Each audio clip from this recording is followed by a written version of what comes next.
So, I just flew all the way across the world to Japan with my friends Andrew and Drew, and for the next 48 hours, we're going to be trying the most unique and craziest foods on the entire planet. We're talking about everything from the most exclusive Michelin star sushi that costs a fortune, to snacks from a regular convenience store. I wanted to see what the absolute best and the most everyday foods in Japan taste like, and honestly, the difference is insane. You won't believe what we found. Later in this video, I'm going to be eating a melon that costs more than my first car. I'm not even joking, it's literally thousands of dollars. And if that's not crazy enough, we're also going to be trying a fish that is so poisonous, if it's prepared incorrectly by even a millimeter, it could literally kill you. The chef needs a special license just to be allowed to serve it. This is easily one of the most insane food adventures we have ever been on, and, every single dish gets crazier than the last. But you absolutely have to stick around until the end, because the very last food we try is considered the most dangerous of them all. And honestly, I'm still not sure if it was a good idea. Trust me, you do not want to miss seeing our reactions to this. It's going to be an epic journey, so buckle up because we're starting right now. Alright, for our first meal in Japan, we didn't just go anywhere. We went to a place that's basically impossible to get into. This is Katsu's, a 2 Michelin star sushi restaurant, and it's so exclusive you have to know someone who knows someone just to get a reservation. The chef here is a legend, a true master of his craft, and people wait months, sometimes even years, for a chance to sit at this counter. We were incredibly lucky to get a spot, and I was ready to have my mind blown. This isn't just food. It's considered art. The moment you walk in, you understand why it's so special. The atmosphere is quiet, respectful, and everything is focused on the chef. He moves with such precision, like a surgeon.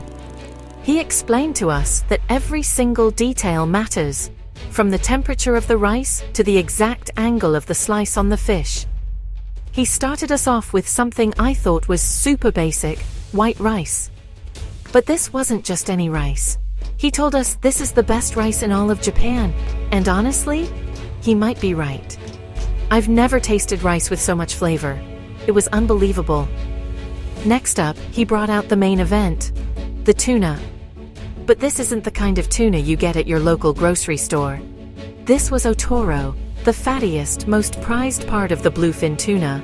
And this specific piece was from a fish that sold for thousands and thousands of dollars at the auction. The marbling on it looked like a piece of high-grade Wagyu beef. It was glistening under the lights, and my mouth was watering before I even took a bite. The chef carefully sliced it, placed it on a small bed of that perfect rice, and handed it to me. I picked it up with my chopsticks, and the anticipation was killing me. I mean, how good can a single piece of sushi be? I put it in my mouth, and it was an explosion of flavor. It literally just melted. There was no chewing required. The rich, buttery fat of the tuna coated my entire tongue, and it was 1,000 times better than any sushi I have ever had in my life. It was so good that for a second, I completely forgot we were filming. I was just in pure food heaven, completely lost in the moment. Andrew and Drew had the exact same reaction. We were all just sitting there in stunned silence, shaking our heads. We couldn't believe that something so simple could taste so complex and incredible. It completely redefined what I thought sushi was. This single bite was worth the entire flight to Japan. The chef just smiled. He knew exactly what he had just done to our brains. This was just the beginning, and it set an incredibly high bar for the rest of our food journey. Okay, so we just had the most elegant, refined sushi of our lives. So for our next stop, I decided to go in the complete opposite direction. We went to a local fish market where things are a little more raw. And I mean that literally. I found a stall selling something that looked like it was straight out of a sci-fi movie. The vendor told me it was a type of sea snail, and people eat it sashimi style, meaning completely raw. He picked one out of the tank, and it was still moving. Drew, you're up first. Guys, I'm not sure about this. This thing is actually still alive and it's like staring at me. Drew looked at this thing on his plate, and his face went pale. It was genuinely one of the weirdest looking things I've ever seen served as food. It was slimy, had strange tentacles, and it was literally wriggling on the plate. The challenge was simple: eat the entire thing in one bite. Drew is usually up for anything, but you could see the hesitation in his eyes. He poked it with his chopstick, and it recoiled, which made him jump back. The crowd of locals around us was starting to laugh, waiting to see if the foreigner could handle it. He finally psyched himself up, picked up the entire snail with his chopsticks, and shoved it in his mouth. Oh man, wow, that is crunchy and slimy. It's like chewing on a piece of cartilage that's fighting back. I can't even... Oh, it's still moving. He was struggling to swallow it. His eyes were watering, and for a second I thought he was going to spit it out right there in the middle of the market. But he powered through it. He finally swallowed it and let out this huge gasp of air. Honestly, the taste isn't that bad. It's just really briny, like straight up ocean. But the texture, that's the real challenge. That's the weirdest thing I've ever had to chew in my entire life. I swear I can still feel it moving on the way down. Seeing his reaction, there was no way I was going to let him be the only one to experience it. It was my turn next, and I was not looking forward to it. I grabbed my own alien snail, and honestly, seeing it up close was even worse. It looked back at me. But for the content, I knew I had to do it. I closed my eyes and just went for it. Drew was right. The texture was insane. It was a battle. It was crunchy and slimy, and my brain was telling me to stop, but I kept chewing. It was a true test of mental fortitude. We came to Japan for crazy food experiences, and this one definitely delivered. I'm not sure I'd ever order it again, but I can now say I've eaten a live alien sea snail. For our next food, we are heading to a place that honestly looks more like a high-end jewelry store than a grocery store. But, you know, they don't sell diamonds here. They sell fruit. This is a luxury fruit parlor in Tokyo, and here, a single piece of fruit can cost, well, hundreds or even thousands of dollars. I walked in, and it was surreal. There were strawberries displayed in velvet-lined boxes and grapes that were perfectly symmetrical, each one the exact same size. It was absolutely wild. I saw apples for $20 each, and a single bunch of grapes for over $100. But yeah, we were here for the main prize. In the center of the store, under a spotlight and inside a glass case, was the most expensive fruit in the entire world, a Yubari King melon. And the price tag? It was the equivalent of almost 3,000 US dollars. $3,000 for one melon. I had to know what a melon that costs more than a used car tastes like. So we did what any sane person would do. We bought it. The process of buying it was a ceremony in itself. The staff member wore white gloves to handle the box. She carefully placed it in a beautiful wooden crate, cushioned with silk, and wrapped it with the care you would expect for a priceless artifact. She explained that these melons are grown in perfect conditions, they're massaged daily, and only the most flawless ones even make it to the store. We also decided to buy the most expensive orange they had, which was a decapon orange, for about $20. It felt insane to spend this much on fruit. We took our treasures back to the hotel, and honestly, my hands were literally shaking carrying this $3,000 box. We unboxed it, and the melon was perfect.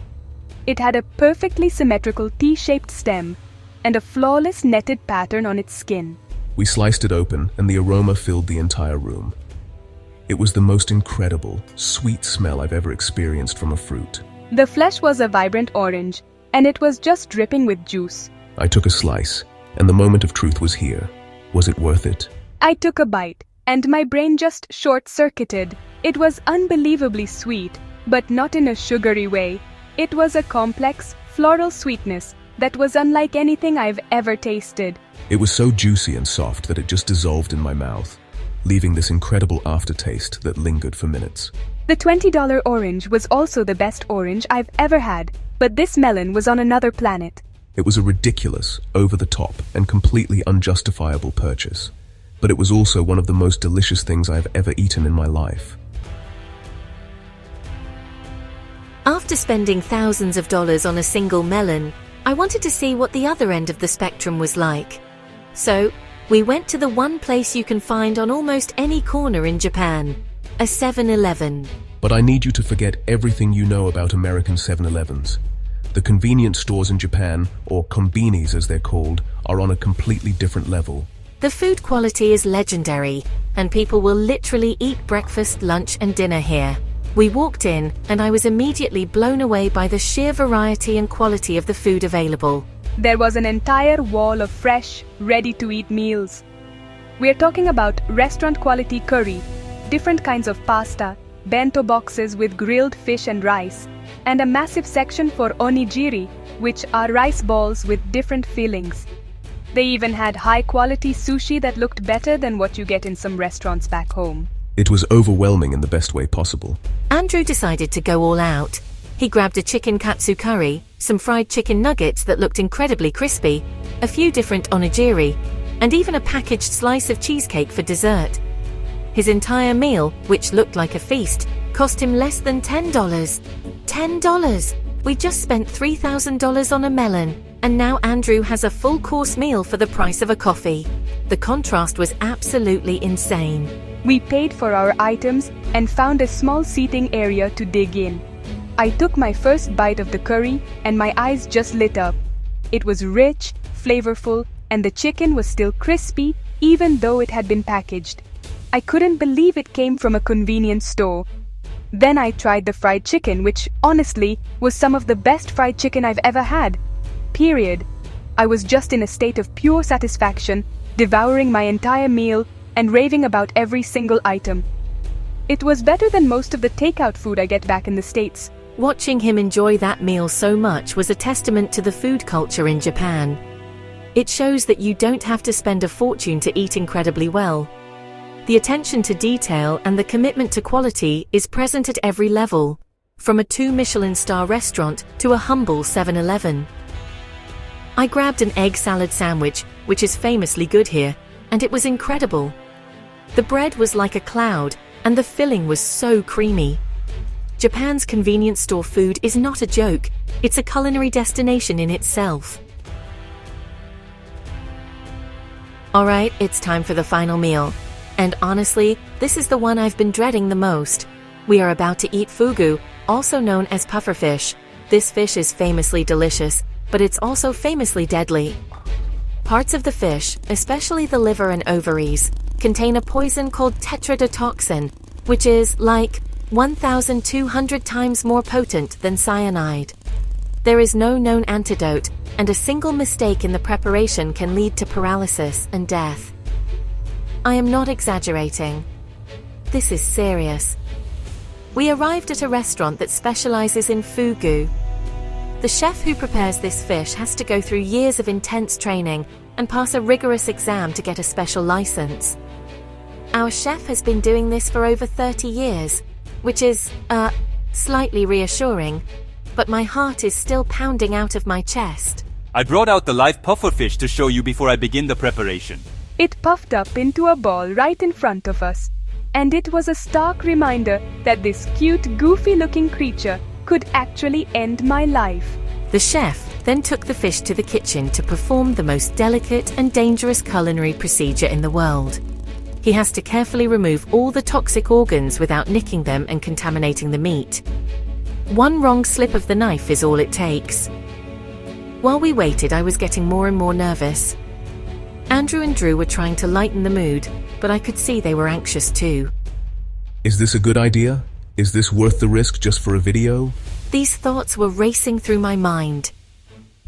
Then, the chef returned with a beautifully arranged platter of fugu sashimi. The fish was sliced so thinly that it was translucent, arranged in the shape of a chrysanthemum, which is the Japanese flower of death. That's not a great sign. If you start to feel a slight numbing or tingling on your lips after eating it, that's normal. It's part of the experience. But if that numbness starts to spread, you're in trouble. My hands were shaking as I picked up my chopsticks. This is it. I picked up a delicate slice of the poisonous fish. dipped it lightly in soy sauce, and looked at my friends. We all made a pact to do it at the same time. On the count of 3, 1, 2, 3. I put the fish in my mouth. The texture was chewy and unique, and the flavor was incredibly clean and subtle. And then, I felt it. A slight tingle on my lips. My heart skipped a beat. Is this normal tingling, or is this the beginning of the end?